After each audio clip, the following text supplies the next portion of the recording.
Hello everyone, a warm good morning. Welcome to Byjus Exam Prep, and today we are going to start with the Hindu analysis with two very important announcements.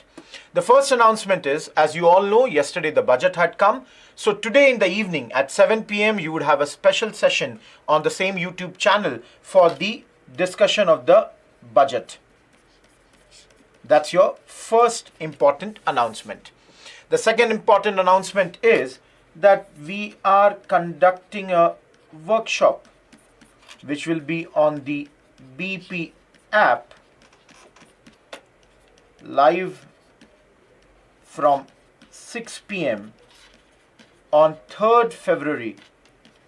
This would be in the English medium. So hopefully the two announcements are clear. First, you have a session, special session on budget tonight at 7 p.m. and the second one, that you have a workshop on Saturday, that's your 3rd February, from 6 p.m. on the BP app. Now, let us move ahead and let's look at the topics for the day. Now, at the very beginning, as you all know, today's newspaper was totally dominated by the news items or the news related to your budget, which had come yesterday and was presented by Madam Nirmala Sitharaman, our finance minister. So, as you know, that there will be a special session on budget in the evening 7 p.m. So, I'll be ignoring those topics. Still, I have taken one issue from there. I'll tell you about that. So, the first topic for the day will be on Israel's obligation to prevent genocide. You all know what is going on in Israel for the last more than 2 months. The Israel-Palestine crisis is going on. The crisis is much older, but in the last 2 months, after the horrific terrorist attack that happened in Israel, which resulted in the killing of many innocent citizens, and the subsequent war that has been started by Israel, on that there is a ruling by ICJ. That's going to be our first article. Let me clarify, the ruling came a bit earlier, but today in the newspaper, in the editorial section, there was one news item, and that's why we have picked that for the day. The second one, ignoring an agricultural sector in distress. This is an article that came in the Hindu newspaper today. And let me tell you, this is an article which is basically doing the criticism of the Modi government, Mr. Narendra Modi's government, and we shall analyze on what accounts, on what basis, what facts are they doing the criticism, and we shall look into should we consider all those criticisms in the true format as it's been written over there. The third one, as I said, I'm ignoring the entire budget because there is a special session on that, but then one announcement that did bring to us, and we notice it very important from the angle of your international, I would not say international relations, rather I would say more related to internal security and demographics, is that Madam Nirmala Sitharaman has announced that a special committee, a high-powered committee, will be studying the fast population growth and demographic changes, as she has announced. Yesterday only an announcement has been done, but there was an article on the front page of Hindu today, and that's why we have selected this also. The fourth one, again, a very old dispute now will be turning almost 2 years in the present sense. The EU has announced that they will be giving a new package for Ukraine. It was in news last month. I would rather say last month, that is December 2023 also. And again, it has been in news yesterday because some big announcement has come from EU. So we shall look into this also. And the fifth and the last, Biden administration notifies US Congress of MQ-9B drone sale. Again, a news item which was there in the news in June 2023, because then for the first time we had shown an inclination that the Indian government wanted to buy these drones.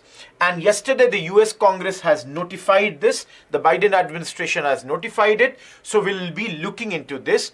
And let me tell you, this topic again important for IR because Indo-US relations come into picture, as well as the internal security, because ultimately these drones, they would be used for surveillance, specifically with regards to our notorious neighbors.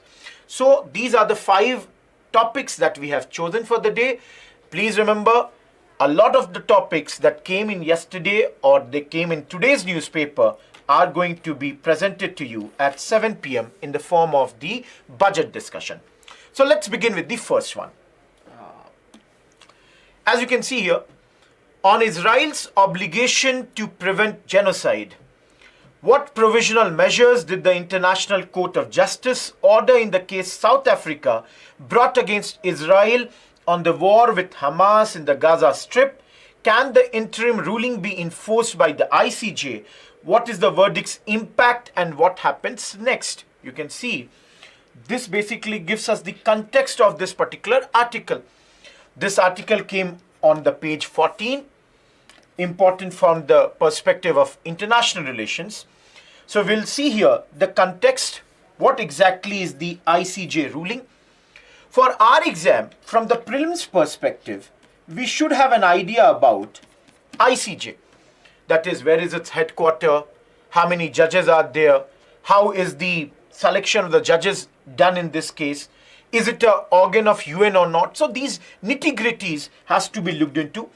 Of course, the present case that is brought by Israel in the matter related to Hamas versus, the matter has been brought by South Africa, and this is the case related to Hamas versus Israel. So we'll look into the present case. Of course, as you can see, we'll look into the ruling, what ICJ has said. We'll study about the Genocide Convention. And finally, we shall also look into the significance of the ruling. That is, what would be the implications of this ruling on Israel. So these are the certain things that we have to look into this particular topic. Now, if you have read this, good. If you haven't read it, please see here, the gist is also given. So if any one of you wants to know about this article in a very quick span of time, mainly because they have read this last week when the ruling had come, please keep an eye on the gist.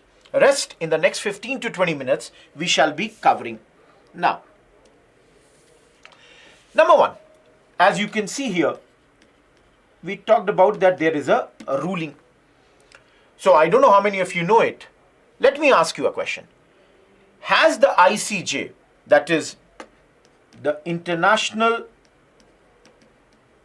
Court of Justice, ICJ, has it asked Israel to go for a ceasefire? That's my first question. And I don't know what's your answer, but let me tell you, those who are answering no, they are absolutely correct. The judgment that came from International Court of Justice last week does not talk about a ceasefire. There is no presence, or I would rather say that there is an absence of explicitly calling for a ceasefire. Then why is it so important?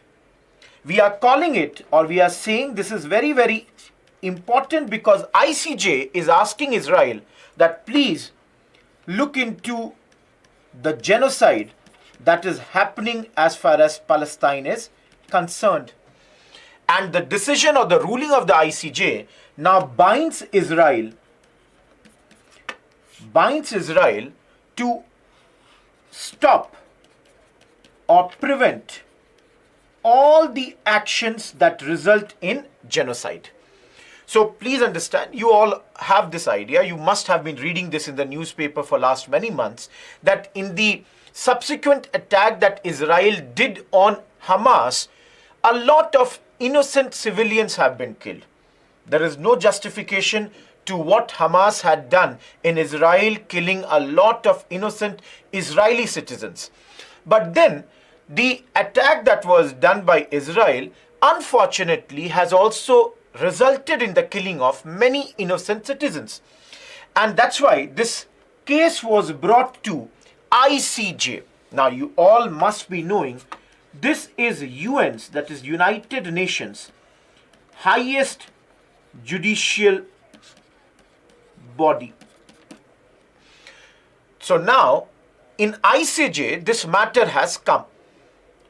I've already told you who brought this matter to ICJ. This matter was brought to ICJ by South African government. So clearly, please understand, South African government is not a party to this war, directly or indirectly.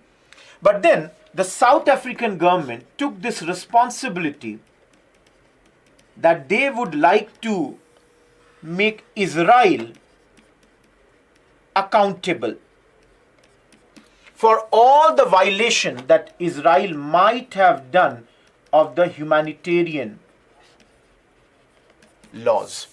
So that's the context of this. And hopefully you all know, in this decision, by a majority of 15:2, the ICJ had favored in the side or on the side of South Africa and Palestine. This number 15:2 clearly reflects to us that there was a high degree of consensus that this genocide must be stopped. Clearly the ICJ is asking the Israeli government that they should take steps to stop this. Now, because of this order, this has become very, very difficult for Israel to choose a policy which I would say is of deliberate non-compliance. That is, Israel cannot ignore this matter. They will have to take certain steps on this. Now, if someone of you is thinking if they don't take, then what happens? Let me tell you, a ruling also states that there should be a report. This report should come in 1 month, and this report should say about all the steps that were taken by Israel to demonstrate the progress done in this matter. So clearly you can understand that ICJ, this ruling is something that is to be taken very, very seriously by Israel. And within a month, again, this news will be there. What exactly comes out of the report, what exactly has Israel done, and all those things. So hopefully, if I go back to this slide, I'm clear with the context. What exactly is the ICJ ruling? Now let me come to the second part of this. What exactly is your ICJ, International Court of Justice? I already said this is UN's highest decision making body. Now UN has 6 principal organs. So clearly this is one of the 6 principal organs of the UN, with very important fact that its headquarters is located in Hague, that's your Netherlands. Now, in the next 1 or 2 minutes, certain points that I would be raising, you must have studied them in your world history, specifically after the topics of First World War. So, if I change the color slightly, give me a second. Okay. So, this ICJ, this is basically the successor of the Permanent Court of International Justice, which was formed in 1920 by League of the Nations, or League of Nations, sorry. League of Nations. Now this happened after First World War. Now after the Second World War, again let me change this color, just a second, let me take green. Now after the Second World War, you all know this league, and let me write it PCIJ. These two, they both were replaced.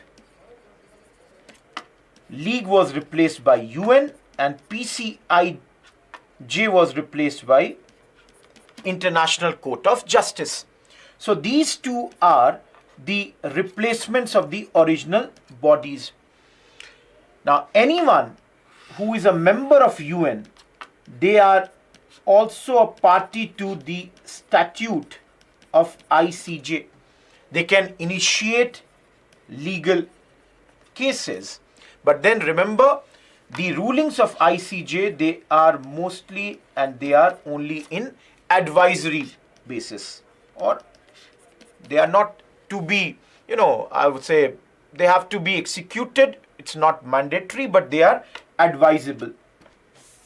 Now, some other facts of ICJ, already said, June 1945, it was formed. Remember, the World War II had ended in Europe by then.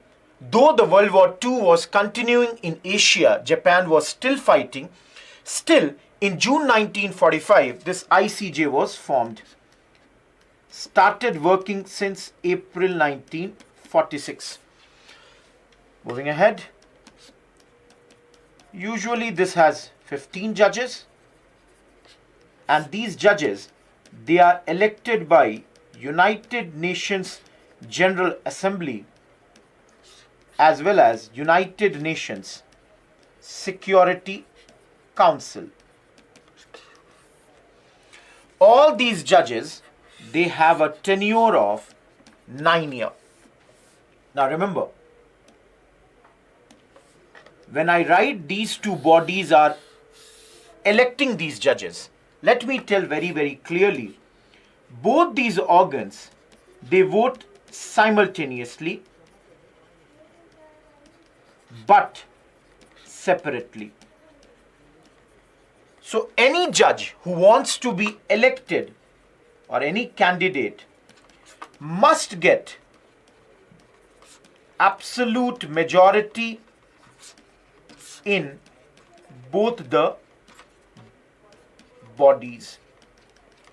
And one very, very important fact, at one point of time, there cannot be more than one judge from a country.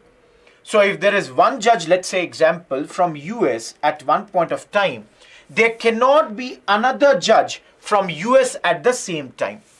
So hopefully, these are certain facts that you should remember about ICJ.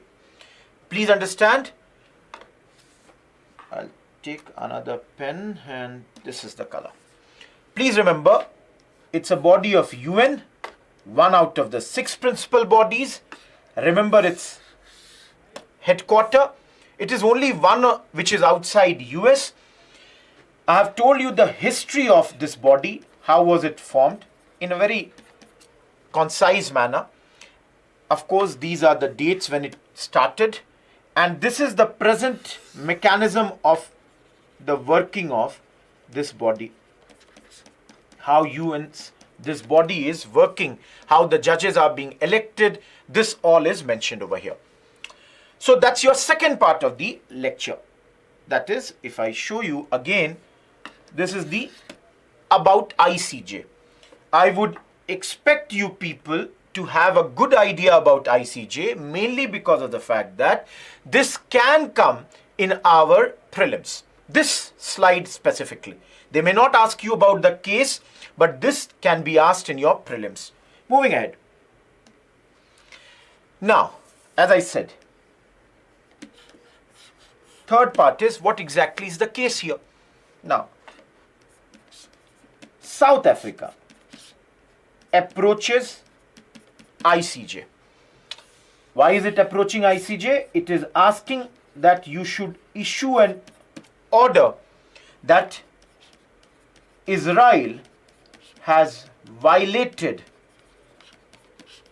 the 1948 Genocide Convention.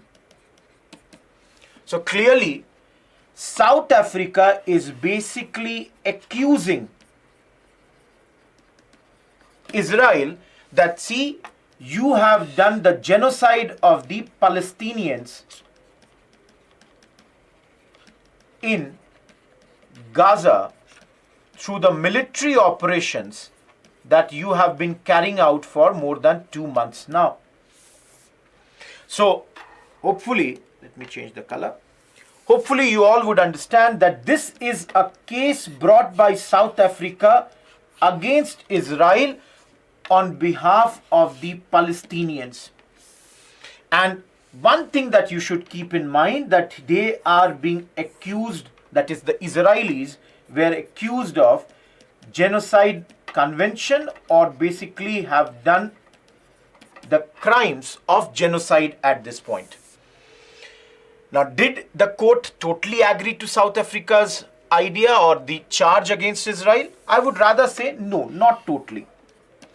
That's why at the very beginning I said, did not call for an immediate ceasefire, though I also said at the very beginning that they directed Israel to follow certain things, which the point I have made at the very beginning. So in the very context, I have told you about the case, exactly what all things are spoken, or what all things have been raised in this case. Now coming to this point, Genocide Convention. See, basically, it is a instrument of international law, and it was the first time that the crime of genocide was codified. In fact, this is one of the first, or rather I should say the first law which was brought by General Assembly of UN on 9th December 1948. They had adopted this Genocide Convention. So this was the first, again I am repeating, human rights treaty which was adopted by UN as early as this, that is in 1948. No need to remember 9th December, but at least you must have the idea about 1948. And as you all can understand, till this day, 153 states of your UN, they have ratified the Genocide Convention or acceded to it. 153 out of 194 UN nations, they have ratified. Few have not ratified. The last numbers suggest out of the 41 who did not ratify, 18 are from Africa, 17 from Asia, and 6 from America. So this was about the two next parts. What exactly is the order of ICJ? And the other point, what exactly is Genocide Convention? So please remember, this portion that I just now did can be asked in our mains on topics related to human rights. And what are the laws? India, how are we affected? If in any case are we affected? How have we followed these laws in different aspects? So these are the things that you should keep in mind. Last part is, how does this impact Israel? Now, let me start here with the view of Israel. What Israel is speaking here. Israel's point of view, and that's the point of view of their allies also, Israel and their allies, they are pointing out that, see, ICJ has not asked us to stop the military action. That has not been done. So their point is that, see, this is a basically victory for us, that they have not asked us to do this. But of course, we said that there is some moral as well as legal indictment that took place as far as Israel is concerned. So if you see here, let me use some new colors. The moment I use the word legal, one accountability is your legal accountability, which I said ICJ is asking Israel that take immediate steps to give humanitarian assistance and give basic services to Gaza. Of course, there is no doubt about the second point, that the impact is also that they are asking the Israeli government, that is ICJ through its order is asking the Israeli government that you should prevent genocide. And again, I'll repeat the same argument. The way the ruling has been given, 15 members on one side, 15 judges on one side, and 2 judges on the other side, clearly shows, maybe not unanimous, but this is very much in the favor of the South African government, and they are asking Israel that you need to take steps here so that the human casualties that are happening, and that are happening in a huge number, in a great, or I would say in a very, very big number, substantial number, that should be brought down. Third, of course, the protection of HR. Now, this is not only an impact on Israel. This ruling basically acts as a future reference for human rights violation anywhere on the global scale. So basically, this ruling can act as a cornerstone in future any such rulings that has to come from ICJ, specifically on topics like these, where the wars and such things are happening. Of course, we'll see, we have already said, report is asked, how much work is being done by Israel on this within a month, and we'll see definitely some amount of humanitarian aid that is permitted by Israel. Of course, we'll see to what extent it is done, but definitely this should be there. So hopefully, I think our first topic is very comprehensively covered by us. Very, very important topic. In prelims also it can come, in mains also it can come. So let us move ahead to the next topic. Please see here, it's on page 17, GS paper 3, ignoring an agricultural sector in distress. The question that is asked here is, was the distress in agriculture over the past decade alleviated by policy, or has it been exacerbated? That is, has it gone down, the distress, or has it gone up? Now, till this point, if I raise and tell you 1, 2, 3, 4, 5, 6, on all these 6 points, the author, and the author here is Mr. R. Ramakumar. He teaches at Tata Institute of Social Sciences, Mumbai. The person is saying 6 points. Number 1, that there has been a strong downward pull on agricultural prices. His point number 2 is there has been a stagnation or fall of agricultural prices. His third point is incomes of farmers, which were promised to be doubled between these years, have been forgotten. His fourth point is rural unemployment rates have risen. Fifth point is real wages in rural India have never risen after 2016-17.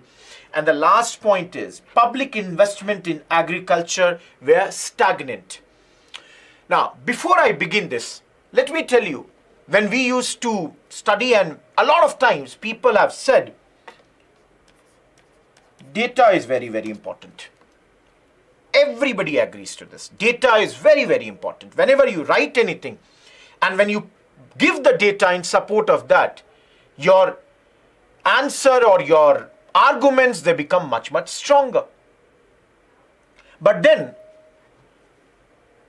about the same data, it is also said that the data more number of times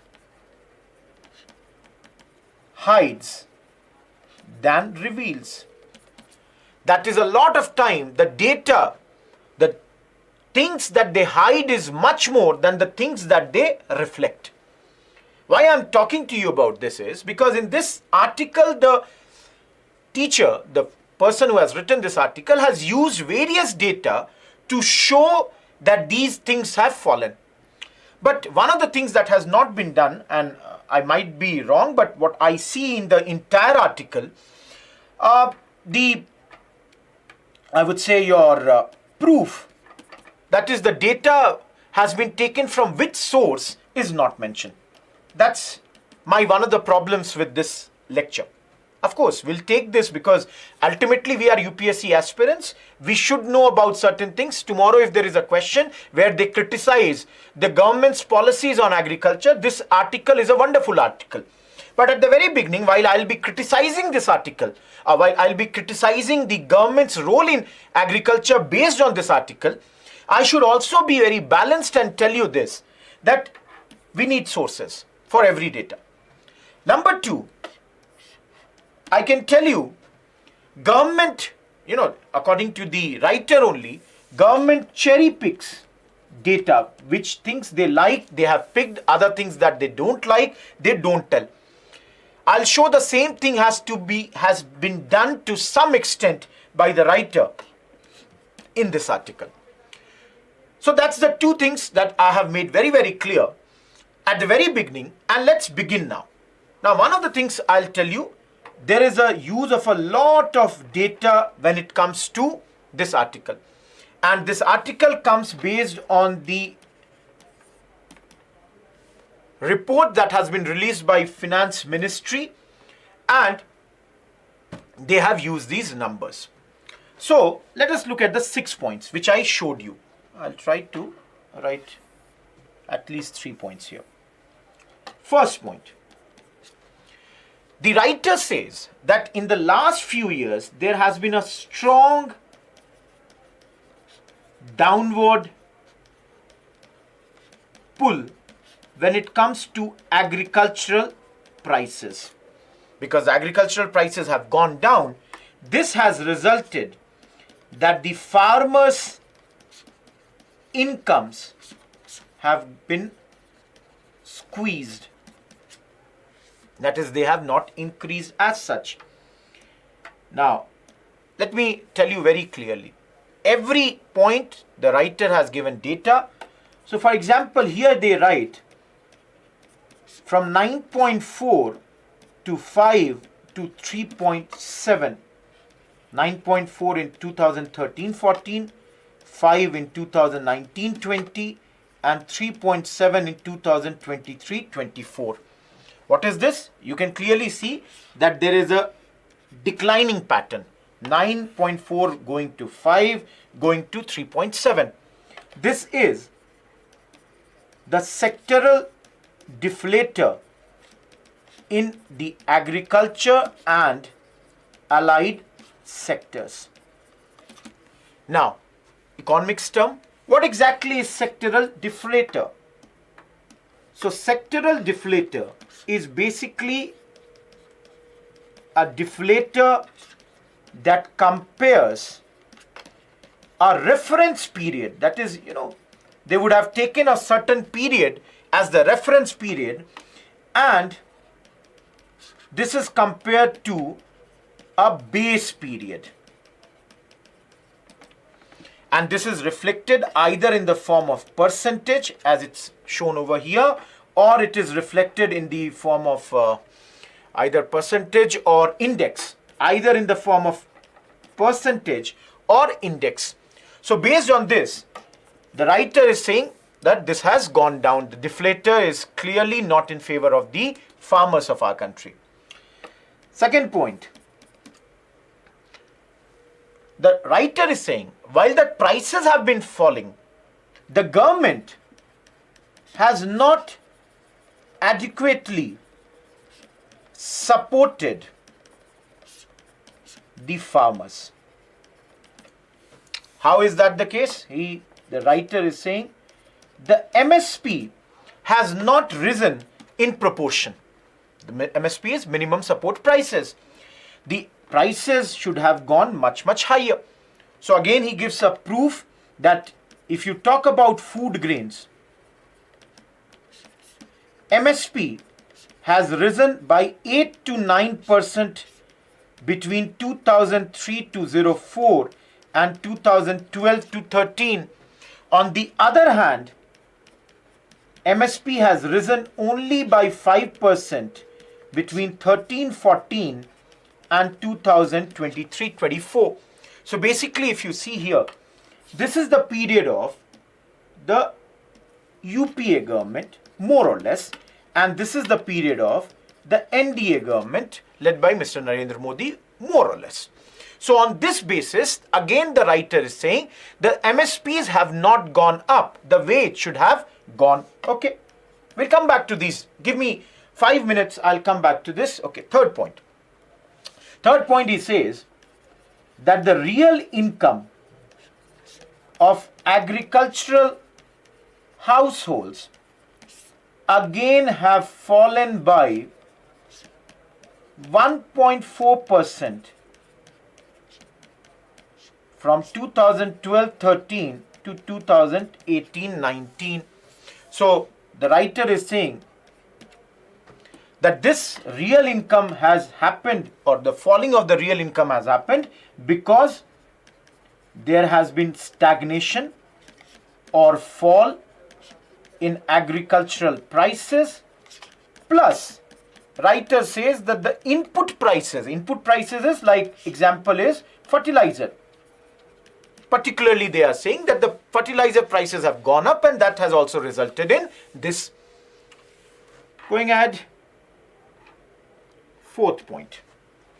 The fourth point raised by the writer is that the rural unemployment rate, again this has also gone up between 2011-12 and 2018-19. Again the writer says the rise is 1.7% to 5.6% when it comes to rural men. As far as the rural women are concerned, this hike or this unemployment rates has gone up for them too. Now, if you see here, the writer has taken the reference to 1819. I'll just use, just a second. Okay. Now further, the writer says, or the author of the article says, that the rural employments have fallen after 2018-19 also, because here the comparison was done between these 2 years. So after 18-19 also,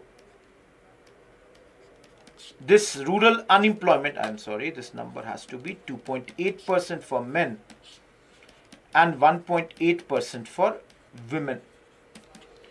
So the point that the author is trying to make is that even after 2018-19, this has only gone up compared to 2011-12. So from the 18-19, from 5.6, even though the number has come down to 2.8, yet it is higher than 1.7%.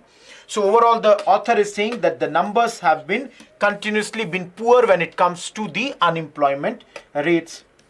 Fifth point, real wages have not gone up. Specifically from 16-17 has not gone up, and from 2020-21, according to the author, this has only gone down. And the last point that the author makes here is that even the public investment has either remained stagnant or has fallen in the past decade. In the past decade, this has gone down only. So hopefully, I am able to tell you on what 6 grounds the author has criticized the government. Of course, in the second part of the lecture, the same author also says that the union government is still painting a rosy picture. And he accuses the government that how has the union government painted or shown a rosy picture. He says that this has been done by cherry picking the data. That is, which data they want to take, they want to use, they have used, which data they don't want to use, they haven't used it. And the other thing that they say that the government uses absolute numbers to show the increases when it comes to agricultural production. So now let us support the government. Very good points, helps us in the exam. But then the same thing can be told about the author also, that the author has cherry-picked data. And why I can say this? Because I have a very fundamental issue. You can see I said this is more or less UPA period. This is more or less NDA period. If this was or this had to be done, they could have shown the comparison between the two governments. Again, this is cherry picking data. What suits you, you have taken. Of course, the author can say that this is the previous to previous decade and this is the previous decade. That's why I took it. So then if that's the case, why was not done this here also? There has to be consistency when it comes to data. There has to be consistency when it comes to your proof. You cannot pick data. You can see here 13 to 14 to 19, 20 is shown, and then 19, 20 to 23, 24 is shown. Why is this broken? Because this was the peak perhaps, and after that there has been a decline. Similarly, this is also visible in other places. So again, thanks to the author, we got some points which we can use tomorrow to show that agriculture in India is in distress. And I'm not denying with the amount of suicides that are happening when it comes to the farmers of our country. That's not, deniable fact. It is a truth. But then again, whenever we present a truth, whenever we put a picture, a number, it has to be absolute, holistic. It cannot be impartial or cannot be partial for one side. It has to be absolutely impartial for everyone. Last part of this article, the writer has given or the author has given certain numbers like subsidy for fertilizer and food. Author says both have fallen. Similarly, author says Pradhan Mantri Gram Sadak Yojana, the allotment or allocation of funds have gone down. Similarly, PM Kisan scheme, the amount of money that will be transferred is going to be same. And the author says if the amount is same, clearly there is a fall in real value of cash. Even for Mahatma Gandhi, Manrega, author says the numbers have only gone down. And final conclusion of this article is the author is accusing the government of doing only lip service when it comes to the agricultural sector, and it is in huge distress.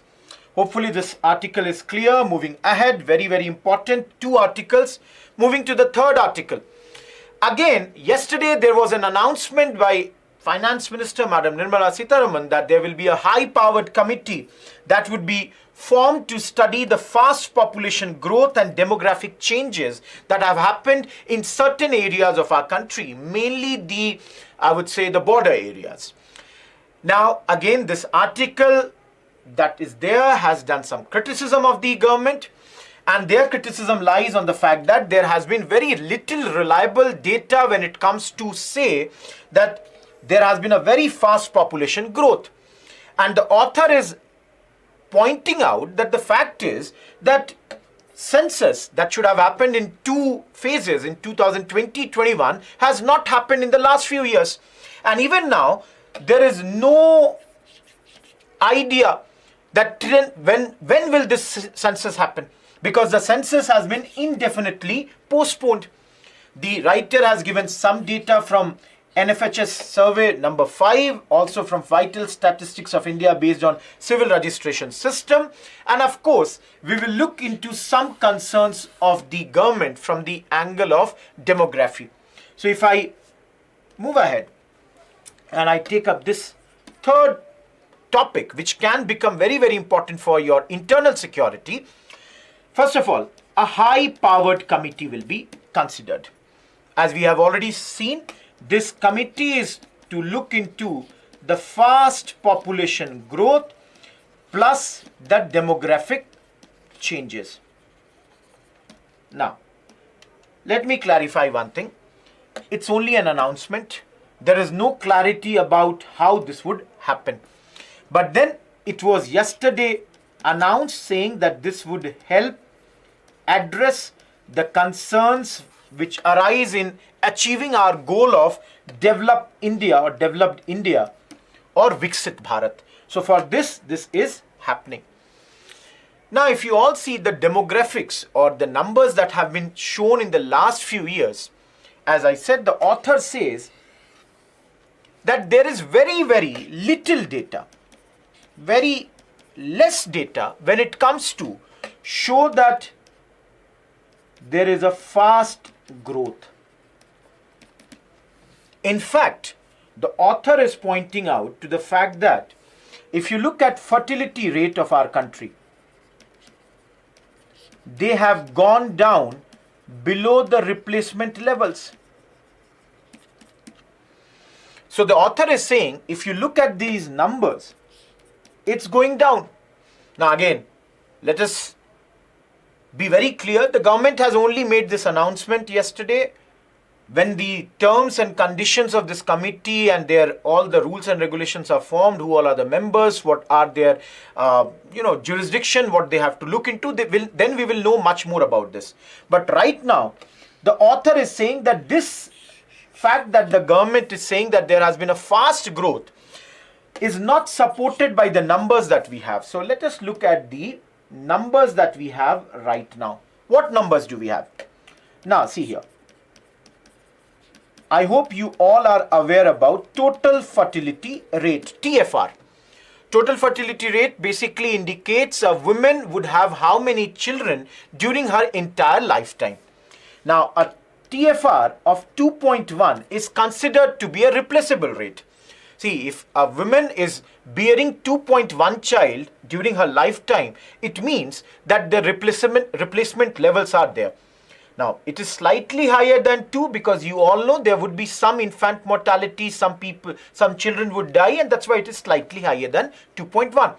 Now, author says that if we look at the numbers from sample registration system of 2020, according to this, TFR has dropped to 2 from 2.1 of 2019. Now again, let me make it very, very clear why I am taking these samples, because the last census that was done in India was done in 2011. After that, census has not happened. So the author is using these data. There is another data that author uses, that is of National Family Health Survey, NFHS 5. Just give me a second.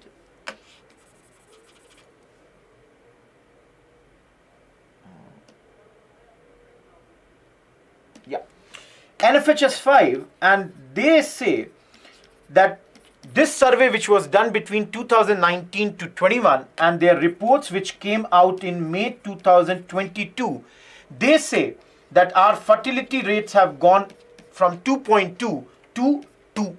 So you can clearly see, if I combine these two datas, both of them, they are indicating that there was a higher TFR, 2.2 around 2019, 2.1 around 2020, around 2019, and then it has gone to 2 around 2020, and even in 2022, this is around the same number. That is May 2022. So overall, forget the facts. You might not be able to remember all the numbers, but what we get is both the surveys show that TFR has gone below 2. That is, it has gone below the replacement rates. Now here, one thing I would like you to remember for prelims, the states whose fertility rates are still above 2.1. And out of these states, the highest is in Bihar, the second highest is in Meghalaya, the third highest is in UP, fourth is Jharkhand, and the fifth is Manipur. These 5 states of India, their TFRs are still above 2.1. Now again, it is practically impossible to remember the TFR of all these 5 states. So I would suggest you to remember it is just below 3. To be precise, it is 2.98. Remember that for Bihar, the TFR is just below 3. Similarly, for Meghalaya, it is around 2.9. And then comes the big dip. UP is 2.4 or 2.35, 2.26, 2.17. So again, I cannot remember all these data. So for my convenience, what I am making is that these 5 states can be divided into 2 categories. One category is just below 3 and one category which is just above 2.1. And out of these 3 also, you should always remember Meghalaya and Manipur are the 2 northeastern states which are very small when it comes to the population numbers and area wise also. So the big challenges when it comes to TFR is Bihar, Jharkhand, of course UP. And Jharkhand and UP, they are inching to 2.1. And please remember the last data of these these states must be of 2000, let's say 19, 20 or 21. I'm very sure in the last 3 years, these data would have come down further. So if today a census is done, might be that Manipur goes below 2.1. So whenever these numbers are again coming, we can expect that there would be a drop in this. So if you look at the writer's perspective, author's perspective, the author is saying, looking at these data, this thing that the government is saying that there is a fast-paced growth is wrong. Of course, we also know that almost for the last 5 years, there is nothing has been done when it comes to these surveys. Even you can see the NFHS 5 last was done around this point of time. So clearly there is a missing population data.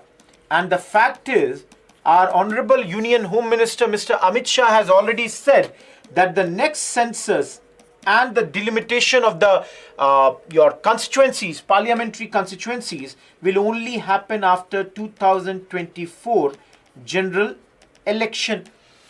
Only mentioned that it will happen after 24, but it's not yet mentioned exactly when.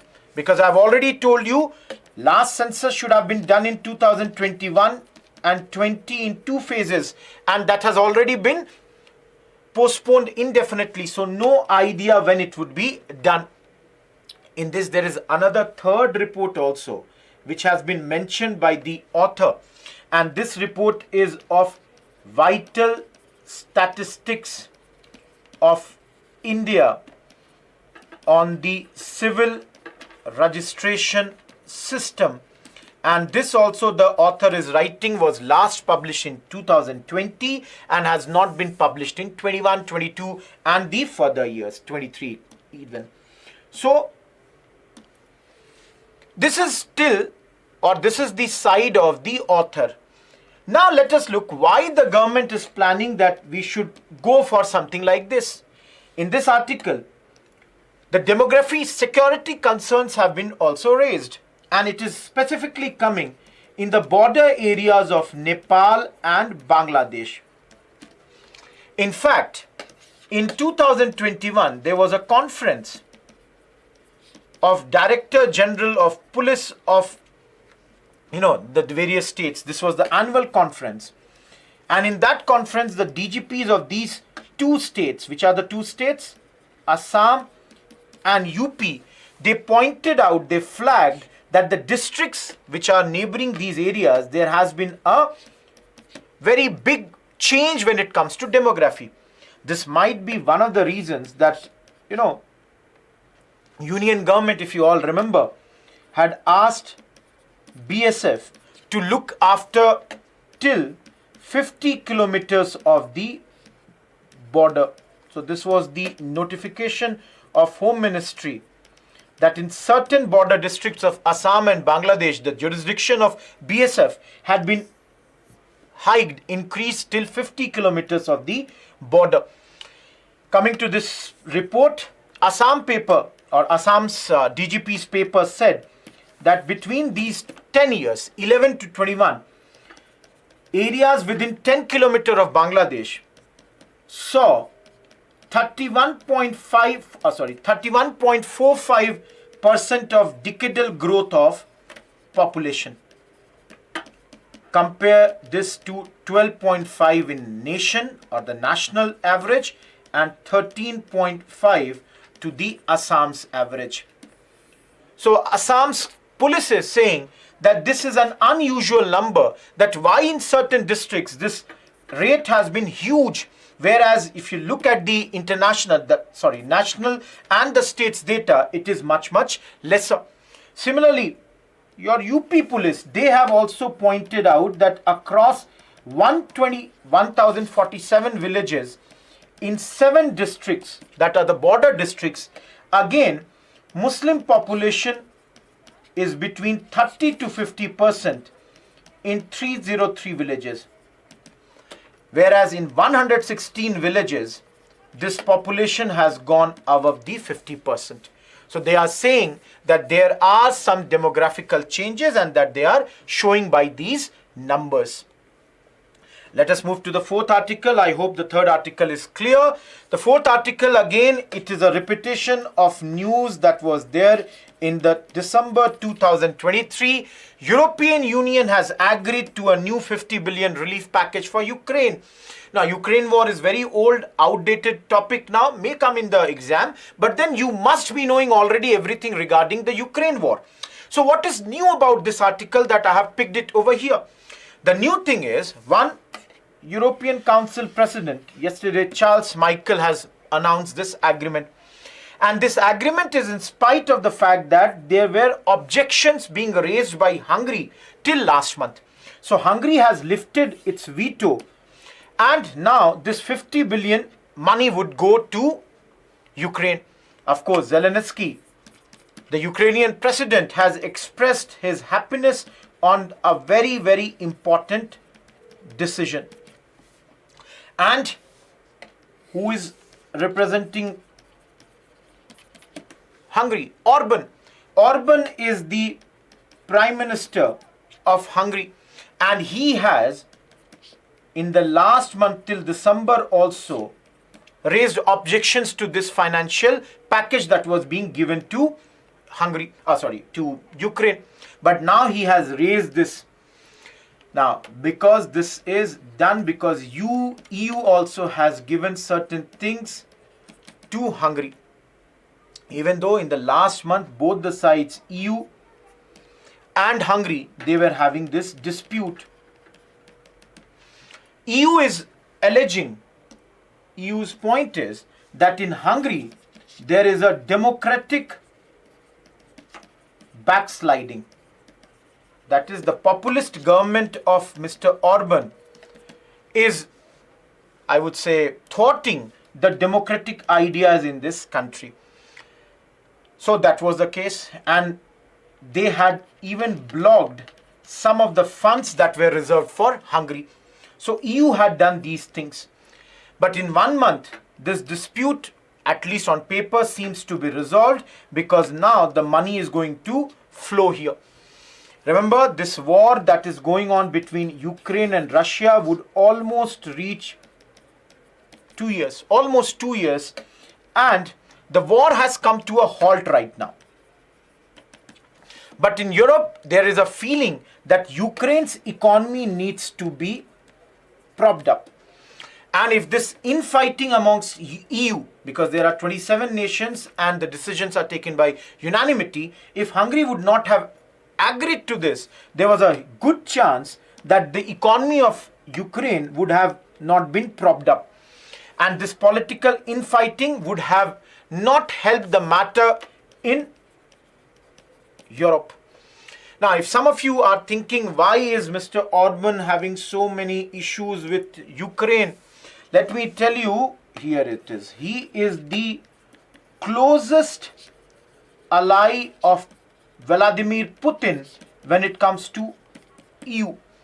And as I said, he is angry at EU because EU had blocked certain funds over the democratic concerns. But now, hopefully, this is resolved. At last, I can only say one thing. Hungary needs Europe, because Hungary is not doing great when it comes to their own economic issues. They are having economic problems. Not only economic problems, but they are suffering from high interest rates. So Hungary needs EU. And of course, EU also needs Hungary, and they both need each other. So it's a symbiotic relation. And right now, for the time being, it appears that the problem for Ukraine with regards to this funding is resolved. Read this article. Nothing new, because we all know that what is going on in Ukraine, the war is going on. We all know that the Western powers have been assisting Ukraine for the last few years. These were certain things new. This you should know here. Of course, if anyone has any doubt, if Hungary would not have changed its stance and continued with its original stance, there was no doubt Ukraine would have lost for sure. But for the time being, it appears that Ukraine would continue for some more time. Going to the last article for the day, if I move ahead, again a news item which was there in the month of June last year. Very, very important both for IR, Indo-US relation, and of course for our internal security. What has happened? US Congress has formally notified that they are going to give us 31 MQ-9B high altitude long endurance armed UAVs. This deal is of 3.99 billion. Remember, almost 4 billion. Very clearly shows the UN-Indian strategic relationship. This 31 UAVs can be broken into two categories, 15 Sea Guardians and 16 Sky Guardians. Sea Guardians are for the Navy and the Sky Guardians are for the Army plus Air Force. Of course, we'll try to look into certain features of this UAVs also. So if I see here, there was a lot of talk at that point of time that, this deal was done in June. And after that, Indo-US relations had seen some slight problems. Specifically, you must have heard about the Pannun episode, the Khalistani terrorist that was raised. And India had promised that we will be doing a high-level inquiry into this incident. So this was in the backdrop. And in this backdrop, now the UAVs are going to be provided. Remember, along with these 31 UAVs, we shall also get some missiles like 170 Hellfire missiles and etc. etc. You don't have to remember everything. UAVs are coming, along with them some missiles are also going to be provided to us. Moving further, clearly this shows how the US-Indian strategic relationship has been growing. Specifically from 2007, when Manmohan Singh Bush agreement had happened.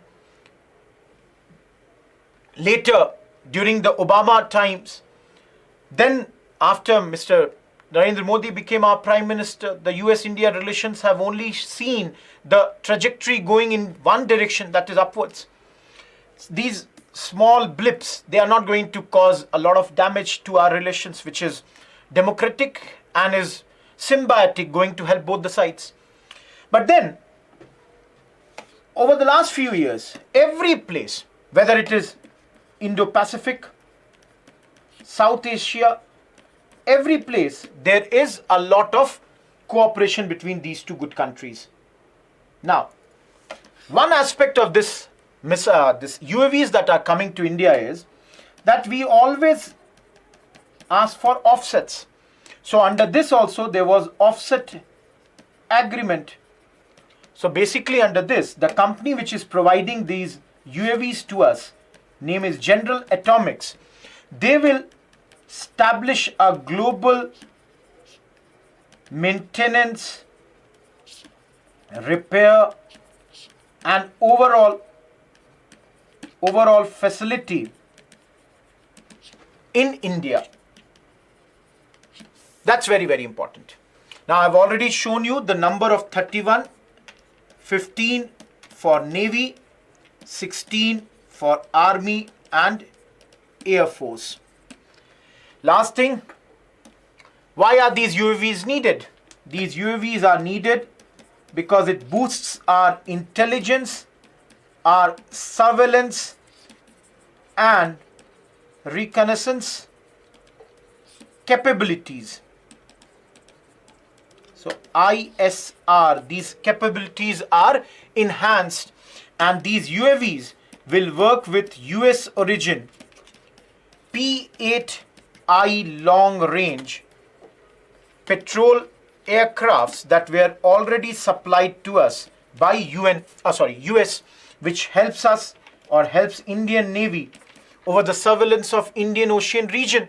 As you all can see, Indian Ocean, because of all these Houthi crisis and the things that are being done by the pirates of Somalia, is a hotbed presently. So most probably these things are going to only help us.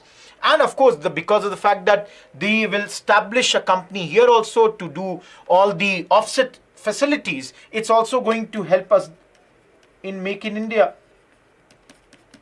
So the manufacturing of some electronic sensor and all these things could be done in India. Now, one part, the last part, is the feature. What are the features of this UAVs? Please study the features on your own also, but I'll give you some idea. They can fly over the horizon. They are flown through satellite. They can be flown for 40 hours, of course, depending on the configuration, depending upon the weather and all those parameters. But then it's a huge and it's a very good addition which will definitely enhance the capabilities of our Navy, Air Force as well as the Army. For all the three, this is going to help. If anyone has any doubt, think about this. For example, Army. Now, Army, in the line of actual control, deep inside that also, and on our side, they can easily do a surveillance.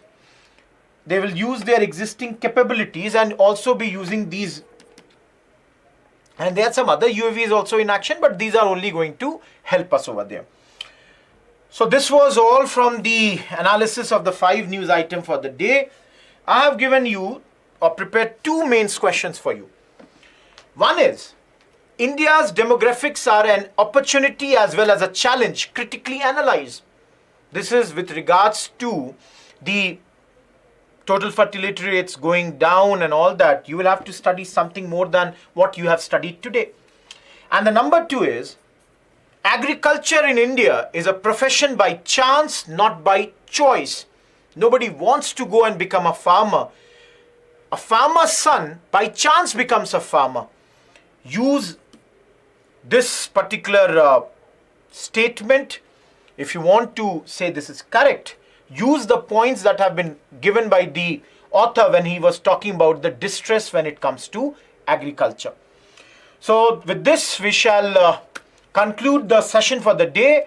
I hope you enjoyed the session, and again reminding you of the 2 important, I made the announcements at the very beginning. In the evening at 7 p.m. you are having a special session when it comes to the budget analysis, and on Saturday you are having a mega workshop for all the students who are planning to know about our online lectures for them, and along with that, how to prepare for the coming year, how to prepare for civil services. All those things would be discussed.